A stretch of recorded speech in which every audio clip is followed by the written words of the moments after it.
Hi guys, welcome back to the channel. What a phenomenal year we've had in this small garden. I'm harvesting more tomatoes. We've had so many this year, so we're doing bits and pieces with those. We've managed to get loads of French beans, cucumbers, potatoes, onions, garlic from this small space. So I've been succession planting some of these beds. This is going to be our second harvest of beetroots here. Just trying to fill as much space as possible, get as much growing as I can in this small area. But like I said, these tomatoes have been phenomenal. This is the Marmandi tomato, which grew from seed. And the beans, what can I say about the beans? Phenomenal harvest, great crop to grow, so prolific. So they're still producing flowers. We're still getting beans, so it's a good 3 months of beans we've had off here. You like your beans, you like your protein, perfect thing to grow. And obviously using the vertical space. And then I've got a different variety of tomato here, the Romas. It's a great sauce tomato, great for preserving as well.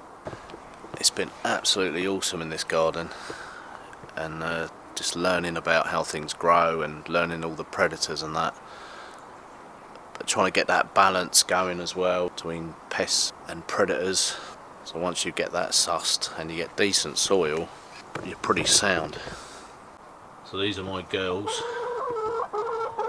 and they've been producing 4 eggs a day, so we've been eating a lot of eggs, and in conjunction with what's in the garden and the allotment, we've hardly had to go down the shops. If you're a prepper, get yourself some chickens. So easy to keep, lovely little animals, and producing an egg pretty much every day. And the beauty of these birds is they're dual purpose, so if things did get tight, they're carrying plenty of meat, especially the Brahma breeds. So what's phenomenal about these chickens is they can produce some great compost. So not only are they great at laying eggs, they know how to work the land, to work the soil, clearing beds. They're a phenomenal working machine. So if you're big into your preps, these are definitely on your list. So I'm really chuffed with the chickens. First year of ever keeping them, and it's so easy, but it's a great addition to the garden, and them eggs are so wholesome. But as a first time chicken keeper, I was a bit apprehensive at the start, because we're in a small space. I was thinking maybe too small, but with 4 birds and the setup that we've got that you've seen, it's been awesome. And learning all about them, all the pests and bits and pieces that affect the chicken, and trying to remedy that as well, it's been good. But they're so easy to keep, and such a lovely bird, and coming out in the morning and getting a fresh egg. So really enjoying this new chapter in my life, the road to self-sufficiency, on this small scale with my allotment, which you see in my past video.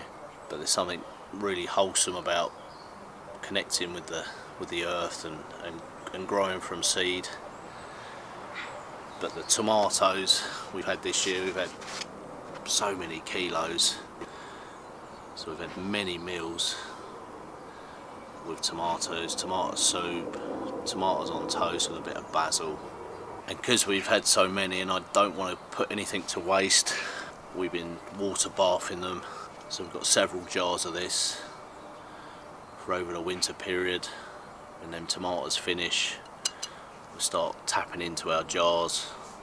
So we boiled them down, put a bit of garlic and onion in there, so they'll keep us going during the colder months.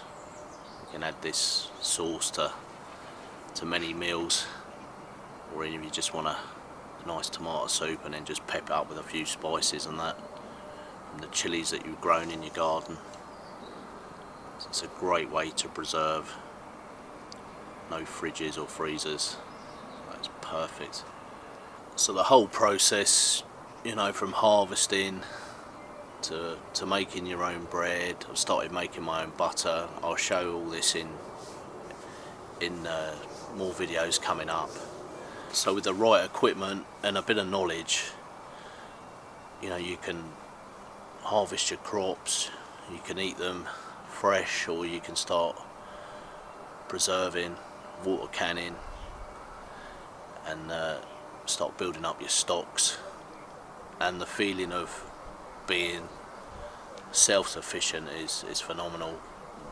You know, hardly, like I said, hardly go down the shops now just to get a few conveniences and a few provisions and bits like that. But I reckon we're around, I don't know, 50-55% self-sufficient from what we've got from the garden and the allotment, and that's pretty much what we're eating. But if you, like I said, if you had chickens, you can do so much with eggs, and I never seem to get bored of eggs. I can eat so many and do so many different things with the eggs that you're not getting bored, and then you mix it with other bits from the garden. I hope you enjoyed the video, guys, and next video I'll be showing you some more in-depth stuff of what we're doing and our typical meals that'll be coming later on, what we eat on a general basis, which will be based around, you know, eggs and potatoes and a few veggies. But it's great balancing this small garden, you know, with the allotment. So anything that's you've grown too many seeds, then it goes straight up the allotment, and that's doing well. We got a second crop of potatoes which I'll be harvesting later in the year. We've got kale. My melons are going well, although I planted them late, but they are slowly getting there. So let's hope the weather stays mild and we get a longer growing period. So thanks for watching, guys, and see you on the next one. And keep prepping and get as self-sufficient as you possibly can, because that's the road I'm on, and I think it's a great road to follow. Cheers, guys. Enjoy the great outdoors.